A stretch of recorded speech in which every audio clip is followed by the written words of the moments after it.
그래서 바울도 우리의 옛 사람의 습관을 벗어버리고 새로운 옷을 입으라, 그렇게 가르치기도 했죠. 그런데 오늘 여기의 본문은 새 옷으로 갈아입는데 먼저 입고 있던 옷을 벗지 않고 그 위에 새 옷을 덧입는다, 그렇게 표현하고 있습니다.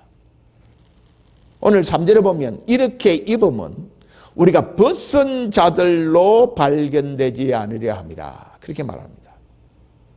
그러니까 지금 바울은 잠시라도 벗은 자의 상태로 있기를 원하지 않는다, 그런 뜻입니다.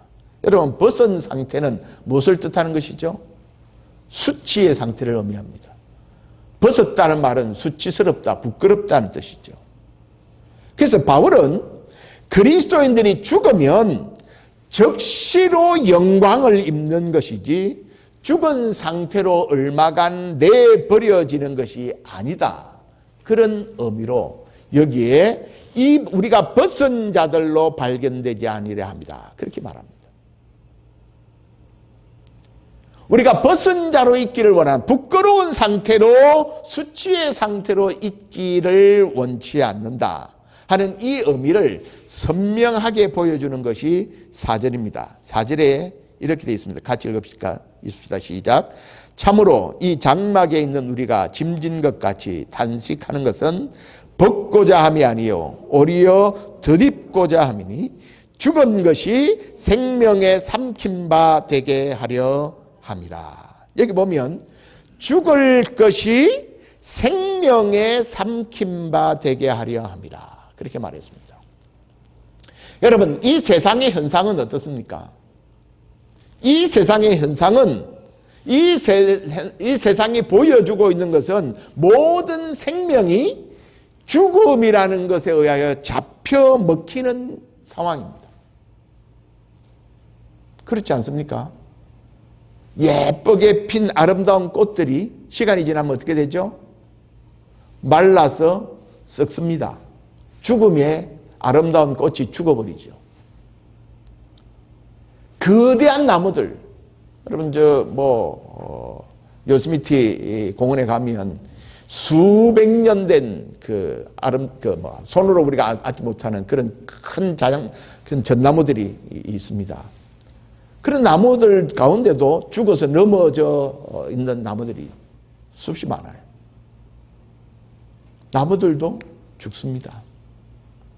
작은 곤충은 물론이고 맹수의 왕인 사자도, 가장 오래 산다는 거북이들도, 인간들도 모두 마지막에 잡혀 먹히는 것은 무엇에 의해 잡혀 먹히죠? 죽음에 의해서 잡혀 먹힙니다. 그래서 지금 바울이 지금 입는 옷 위에다 새 옷을 입는다는 말 속에는 그가 전하는 그 말씀이 그리스도 안에서는 생명이 죽음에 의해서 먹히는 것이 아니라 죽음이 생명으로 살아난다, 반대의 개념을 지금 설명하는 것입니다. 죽음이 생명을 잡아먹는 것이 아니라 생명이 죽을 인생을 살린다는 것입니다. 지금이 죽을 인생이고 우리가 지금 입고 있는 이 몸이 죽을 인생이고 죽음의 병을 가진 육체인데, 이것이 죽음의 순간을 통과하는 순간 바로 영원한 생명을 덧입는다는 것입니다.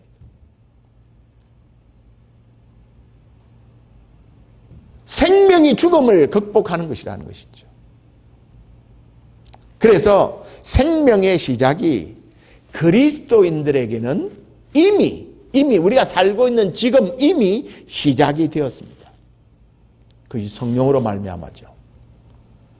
완전한 생명잔치가 아직 시작된 것은 아니지만 그 완전한 생명잔치는 언제 시작돼요? 요한계시록에 보면 어린 양의 혼인잔치를 통과함으로, 혼인잔치를 통해서 우리가 완전한 생명잔치를 참여하게 될 것이고 생명을 누리게 될 것입니다. 하지만 예수 그리스도를 믿는 우리에게는 어느 정도, 완전하진 않지만 어느 정도의 하늘의 즐거움, 하늘의 잔치에 참여할 수 있는 것이 보증되어졌다는 것입니다. 그 보증이 뭡니까? 믿는 자 안에 거하시는 성령님이십니다. 앞으로 그 약속을 시행할 것에 대한 보증으로서 우리가 계약금을 내지 않습니까? 내가 그 집을 사겠습니다 하면 내가 그 집을 완전히 산다고 하는 것을 약속하는 뜻으로 뭘 걸죠? 계약금을 겁니다. 그 계약금을 건다는 것은 앞으로 내가 그 집을 사겠다고 하는 보증이죠.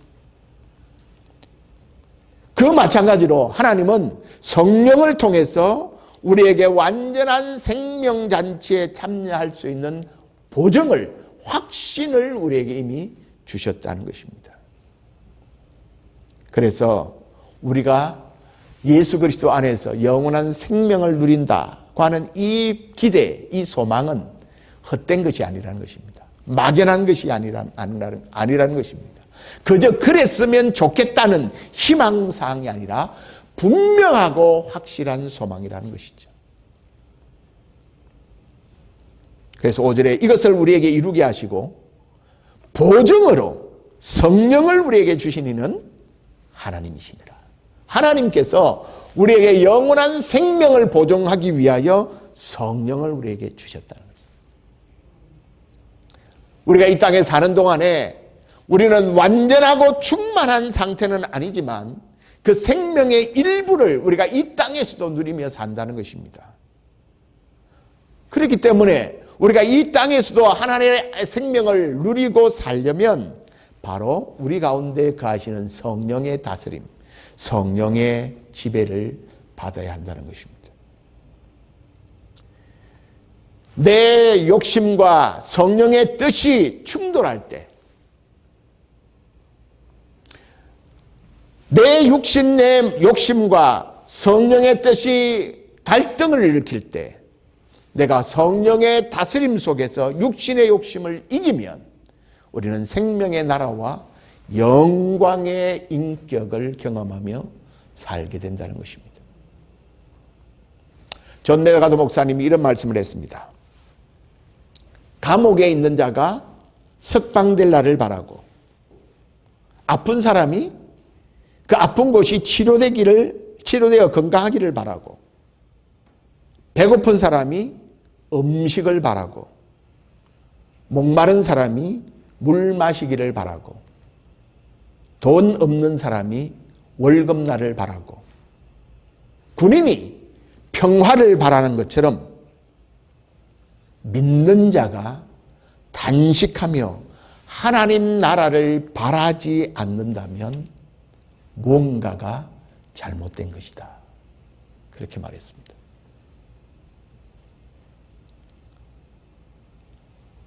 자, 통장에 돈 떨어졌다. 입금할 날이 언제냐? 그거 우리 기다리지 않습니까? 월급 날이 언제나, 월급 받을 날이 언제나 우리 그거 기다리지 않습니까? 병이 들었다면 병원에 가서 내가 치료돼서 온전하게 고치게 될 날을 기대하지 않습니까? 그런데 믿는 자가 하나님의 나라를 기대하고 바라지 않는다면 그것은 무엇인가 크게 잘못된 것이겠죠.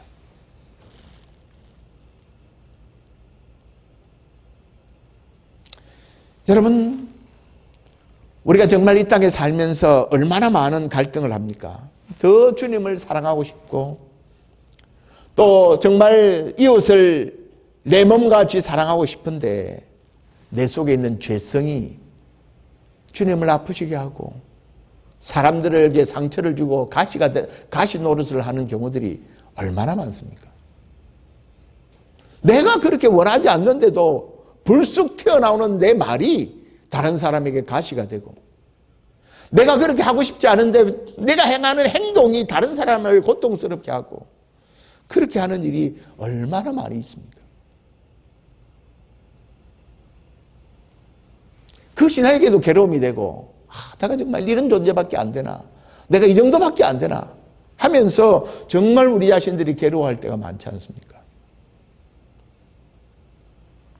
주님을 배우고 말씀을 듣고 신앙생활이 더해가면 더해갈수록 내가 정말 주님을 더 닮아가고 주님처럼 살고 싶고 그런데 그렇게 잘 안 되지 않습니까? 근데 여러분, 언젠가 그렇게 될 날이 옵니다. 우리가 그것을 기대하고 그것을 바라고 그것을 소망하라는 것이죠. 완전한 것은 이 땅에서가 아니라 하늘에서 가능합니다. 이 몸을 입고 있는 동안이 아니라 부활의 몸을 입을 때에 가능해집니다. 그때야 우리는 창조의 목적을 영원히 이루기에 합당한 모습으로 변하게 될 것입니다. 풍성한 삶을 누리게 될 것입니다. 진정한 기쁨과 만족이 영원히 우리와 함께하는 즐거움을 얻게 될 것입니다. 그러니 여러분, 우리가 무엇을 간절히 사모하는 것이 맞겠습니까? 지금 이 몸으로, 이 단식하고 있는 이 몸으로 최대한 오래 이 땅에 머무는 것입니까? 아니면 주님과 같은 영광의 몸을 입는 것입니까? 그래서 믿는 우리에게는 죽음이 더 이상 두려움의 대상이 아니라 바라볼 소망의 대상입니다. 죽음은 끝이 아니라 놀라운 영광스러운 삶의 출발이요, 시작입니다. 그렇다고 여러분, 오해해서는 안 됩니다. 야, 그러면 그냥 우리 다 같이 빨리 죽자. 그건 결론이 아닙니다. 죽음은 우리가 두려워해야 할 대상이 아니고 영광된 삶의 출발이기에 늘 우리가 기대와 기쁨으로 바라볼 소망이라는 것입니다. 오늘 6절에 이렇게 말합니다. 그러므로 우리가 항상 담대하여 몸으로 있을 때는 주와 따로 있는 줄을 아노니. 이 무슨 말입니까? 우리가 지금 육신의 몸을 가지고 이 땅에 살아있는 동안은 주와 함께 있을 수 없다는 말입니다. 그런데 8절에 우리가 담대하여 원하는 바는 차라리 몸을 떠나 주와 함께 있는 것이다 그랬습니다. 지금 우리가 육신의 몸을 가지고 장막집을 가지고 사는 동안은 주님과 함께 있을 수 없습니다.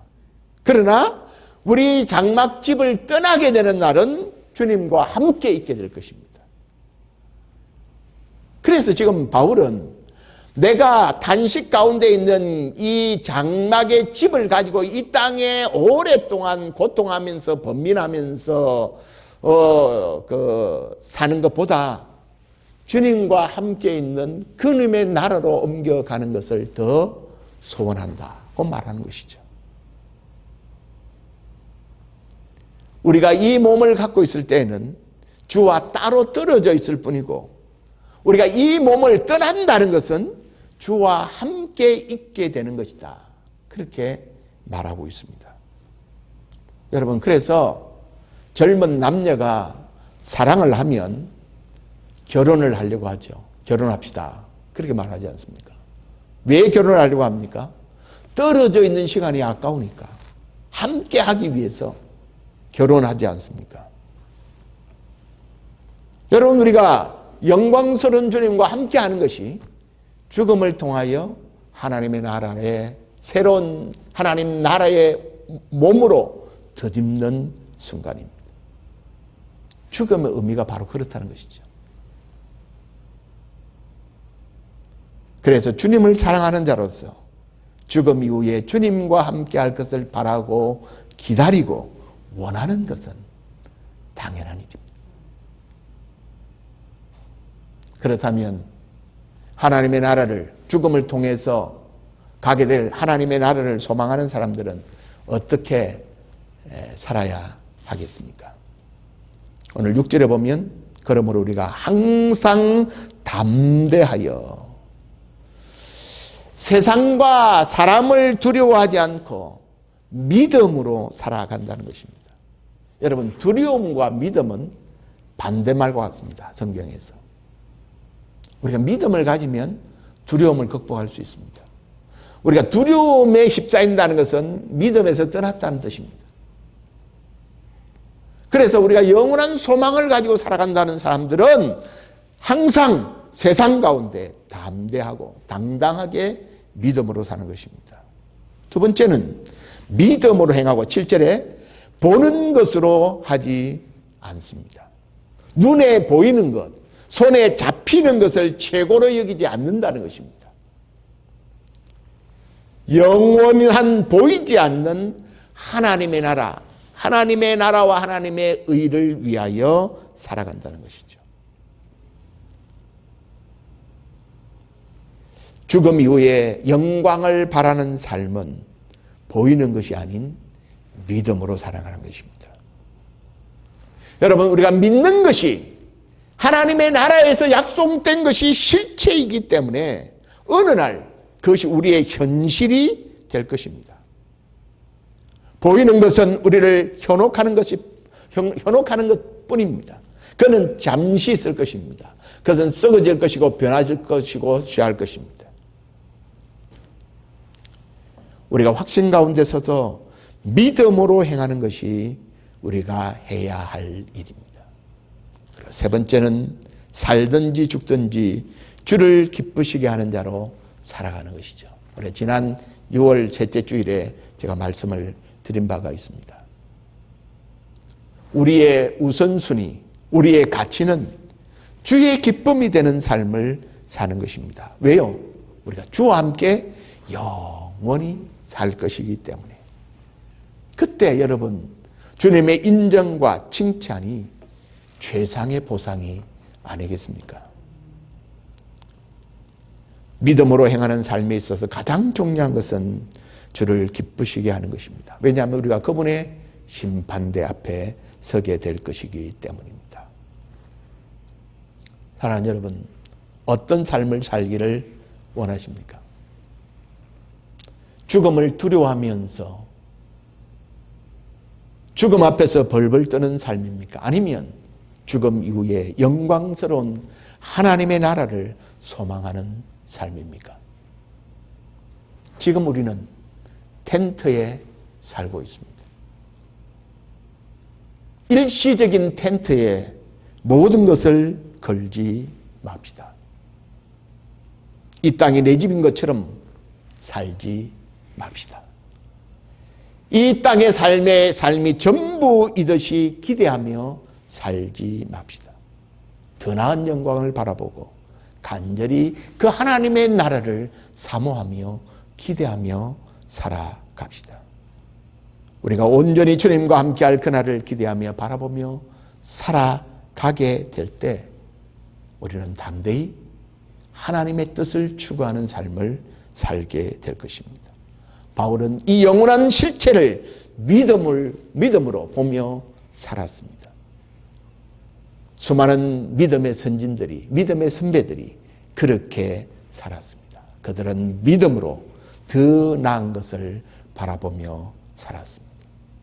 우리도 그들과 마찬가지로 더 나은 영광의 소망을 마음에 품고 그 하나님의 나라를 기대하며 그 하나님의 나라에 우리가 얻을 상급을 기대하며 소망 가운데 살아가는 우리 모두가 될 수 있기를 주님의 이름으로 축복합니다.